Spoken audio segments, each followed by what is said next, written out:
Good evening,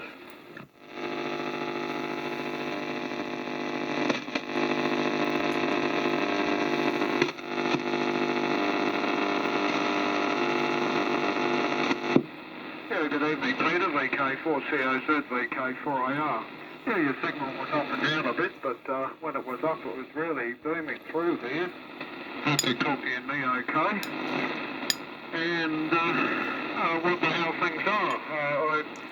I haven't heard anyone else. VK4COZ, VK4AR. Yeah, VK4AR, VK4COZ. Good evening, Gary. No, I haven't heard anyone else yet. And I'm just going to swap receivers because I don't know if it's you or me, but there's tremendous whistles on your signal. And it may be I'm using the BC348 at the moment, it may be that's got some problems, or it may be your transmitter. So I was just about to swap to the RA1772. And I think apparent on a different receiver, in which case it's you, and if it's not apparent on a different receiver, it's me. So I'll have a go on the transmission. Anyway, you're quite a good signal. I'm looking at myself now on the SDR and seem to be putting a reasonable carrier across to that part of Brisbane. And everything seems to be okay at the moment on the ART13 at present. So, not done too much. I have, in fact, just checked the receiver alignment in the KW2008 and got that back to where it was, doing it how they say in the book rather than how I thought might be better. So it is now back where it should be. That's all I've done at this end, Gary. I have been making my way around the transmitter, identifying what cause I've done a tweak with, and also looking at how I can do a cold neutralisation. I never like neutralising the voltages on. I much prefer to do it cold. So I'm just working out how I can do that on this particular piece of gear. So that's the story. There's nothing back to you, and I'll put this in the swap as well. VK4AR, VK4COZ.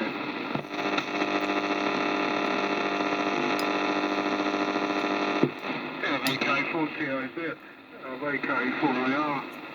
I thought someone else might have been there, but didn't hear any call signs. Yeah, I'm just wondering whether you need me to just stand by until you change the receivers on this little point. Anyway, signals are very strong at the moment, S9 plus. Running the, usual at the moment, the common VTR28 ex-marine radio, and the ACO amplifier, just boosted up a little bit. Yeah, okay about the KW2008 and going through the alignment. I wonder whether you've had any success finding out why the frequency was varying. Is that something you've got to get back to, is it? The only bit of a challenge that I've taken in the last couple of days is trying to fix the pot. I've got a particular pot that it's got a short spline shaft for a little plastic knob, but it's got its standard hole, like 3/8-inch hole with the big double hole switch on the back. Anyway, the shaft is stuck and very, very difficult to move, and I'm running out of ideas of what to do with it. It's a bit of a special pot in a sense, because it's got the spline and I want to retain the original knob. May not have anything similar in the pot box. I haven't looked yet, but I doubt it. Anyway, I wonder if you've had any troubles like that in the past. I can't figure out how to free it up. Haven't used heat yet, but I got the big iron out to do something and haven't done it yet. So that's my little bit of action over the last couple of days. Action or inaction? More inaction, I think. VK4COZ, VK4AR.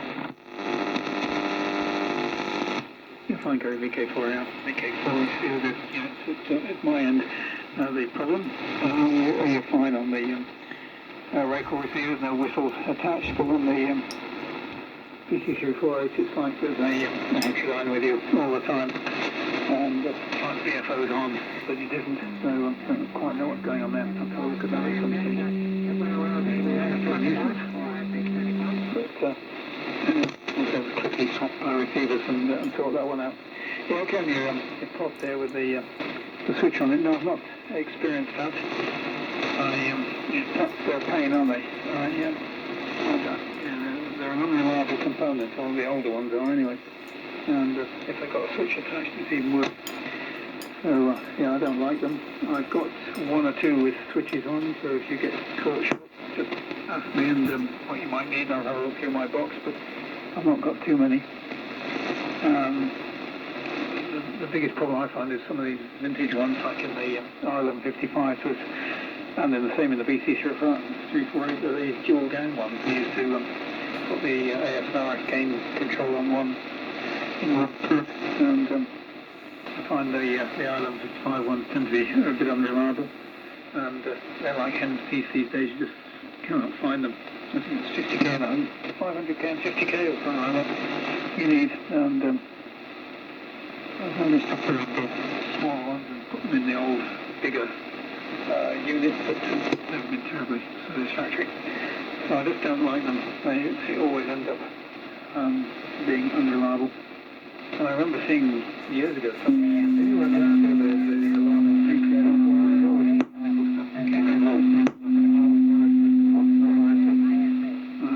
this was an old Gary, and they were a long way ahead of things like the electronics, so they were a bit of a nuisance. So that's about it. No, I haven't done anything on the 2008 VFO. I thought I'd get the alarm sorted, and then that will give me an incentive to take the VFO out, because it's a heck of a job to get it out and have a look inside it again. So I don't really want to have to do that. So I think it's proved things by cleaning the valve pins and so on and so forth.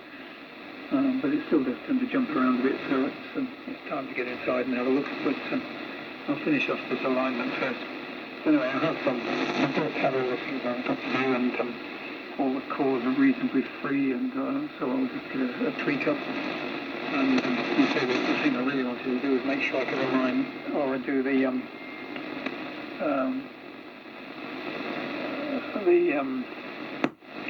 neutralization. For some reason it's got there's sort of one overall neutralization capacitor in the compartment, and then there's one for 15 metres and one for 20 metres as well, where additional things you've got to tweak. And I thought, well, it'll be much easier if I can use that old code, and I can see what's going on. I can watch meters and such like, and not think I'm going to get myself across the UHD at any stage. So that's a story. Okay, put that in, and I might just another receiver swap, or less than receiver before for the BC34, but something's happened obviously. VK4AR, VK4COZ. Yeah, VK4COZ, VK4AR. Now there is somebody else there, and I think it might be Warren, and they keep breaking in, but mustn't have the receiver working or something. Anyway, look, I'll just stand by. The station who's trying to join us tonight, if you could call in now, please. VK4AR and 4COZ, listening.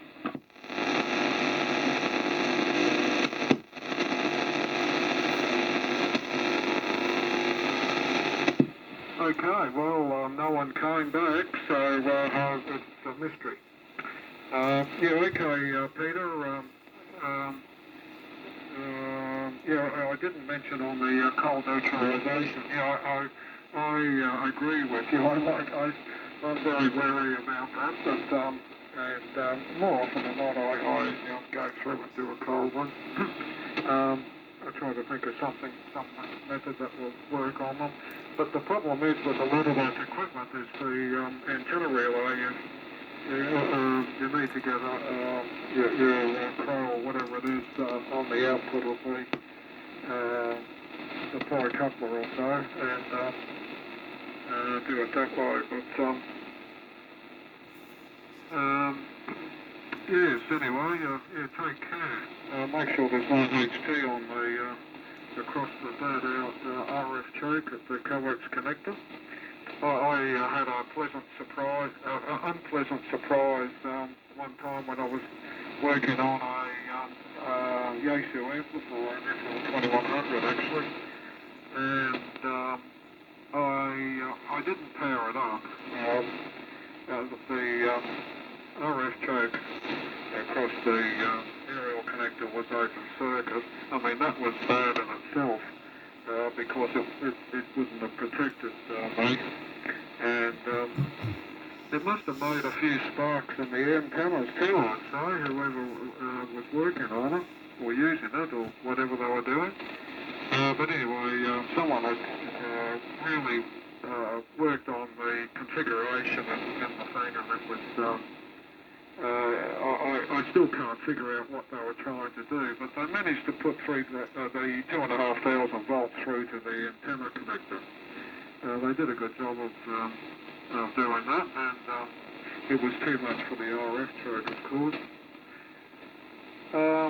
Yes, and no surprise that the PA tubes were added, and a few other things. So, but I got it back to good ship-shape condition, and I didn't get electrocuted, so that was all good. Well, for me anyway. All right. Yeah, I wonder who it is that's trying to break in. I wonder who it might be, and whether you're copying this now. I'll put it to you, Peter, but I'll just have a listen and see who the other station is first. If they don't come back, you take it VK4COZ with a break for the other station, VK4AR. Listening?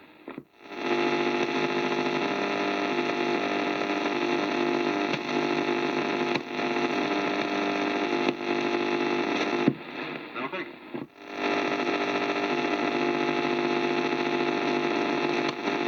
Right, try again. I think I've just transmitted into to nothing there. Nothing heard there again at all. But I have gone back, in fact, now to the B648, and that's fine. That's gone quiet again. So I don't know what's going on, whether it was somebody calling in before, and they just have to double with you every time. Calling the heterodyne ripple, which is what it sounded like. It was uncanny because it started with you and went off with you. So I don't know. Haven't told anybody else at all. Yeah. I prefer to do the cold neutralisation, and I did what did I do recently like that? I think the cable move right always like that, and it was so much easier because you could see the correct point. All this business of tweaking one way and then seeing whether the dips move to the right or the left or the higher or lower frequency. That's just very difficult, I think, unless you can get immediate positive feedback.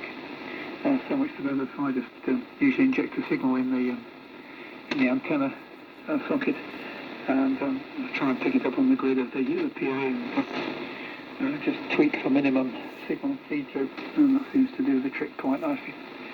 And it's a whole heap easier. So I'll just have to use an external means of some changing of the antenna relay, so they're changed over by a battery. So I tried that out this afternoon, and I found the correct connection to make, so I can change the relays over with a 12-volt battery, and I'm ready to go, so I'll give that a go tomorrow. And I did take the 61460 out, and I checked them, and I checked every 61460 out of this, and they range from very good to quite good, or very bad to quite good, and the ones that are in there are the best I've got, so they're already in there, so I've obviously got to find a way of getting the drive up to them a bit better, and sorting it out.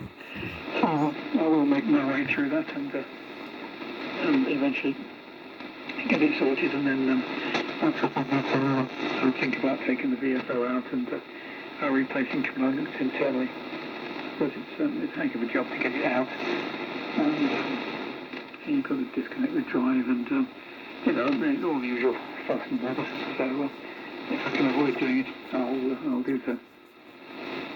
Anyway, I wonder if it's cold weather putting people off. It's definitely pretty chilly here. It's not so bad in the shack because I brought the car in, so the engine heat from earlier in the day has helped a bit.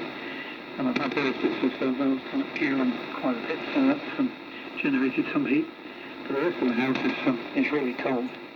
Our place is always extremely cold in winter and a bit hot in summer. It's just essentially a rain shelter. That's all you can take the place, really. So there we go. So I imagine it's pretty cold at your part of the world as well. And I'll up to you and see if anyone has joined us. And, if not, we'll just have to carry on by ourselves. I wonder if you've heard from Howard at all. VK4AR, VK4COZ.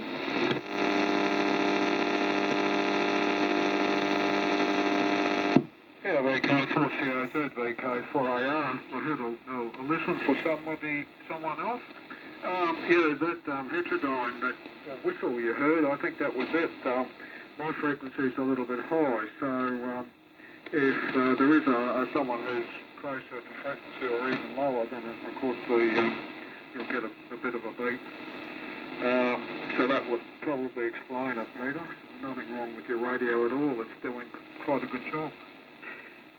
Yeah, okay, about the coal neutralisation. Yeah, well, yes, you've always got to think twice, haven't you, before putting a signal generator into the aerial connector of the transmitter. But yes, the other thing I've done at times is when I've been setting up tie couplers, I've gone into the antenna relay and worked out what the load impedance should be and put some equivalent resistance across the anode side of it just to get close with the tie coupler. That seems to work pretty well. You can usually, run a few watts on it. And use an SWR bridge actually. If you don't have something else. Yeah, so there's quite a few things that can be done like that, isn't it? Yeah, I think I tried that technique. With one of the Kremlins I was having a bit of trouble with. Back in the early piece. Wasn't really happy with how that worked out anyway, but I wasn't happy with the way it wouldn't neutralise, if you like. It worked, but its behaviour was, I found odd, and I hadn't resolved it. So, but anyway, that's another job that I might get back to one day. Yeah, so yeah, getting back on the monitor problem with the pot. Yeah, the thing that makes it special is the spline and the double pole switch. I need both of those in the combination. And it just so happens that the one that's in there has the 3/8" shaft, which is okay.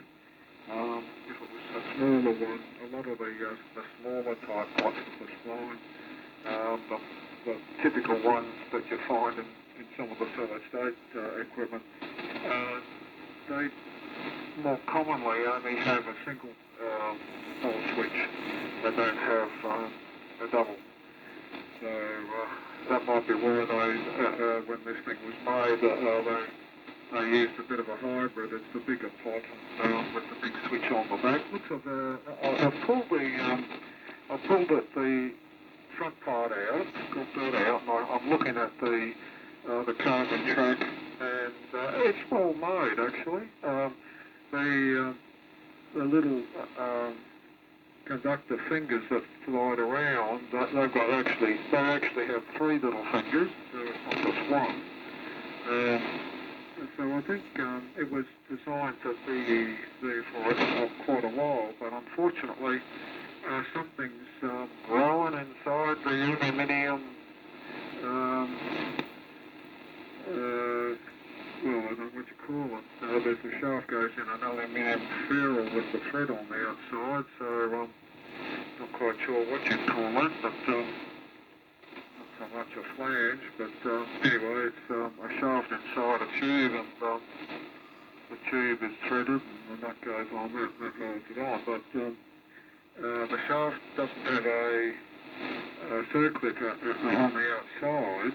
What they did was it sits up against the front of the tube and it goes in, and they put the wiper insulated piece of insulation material with the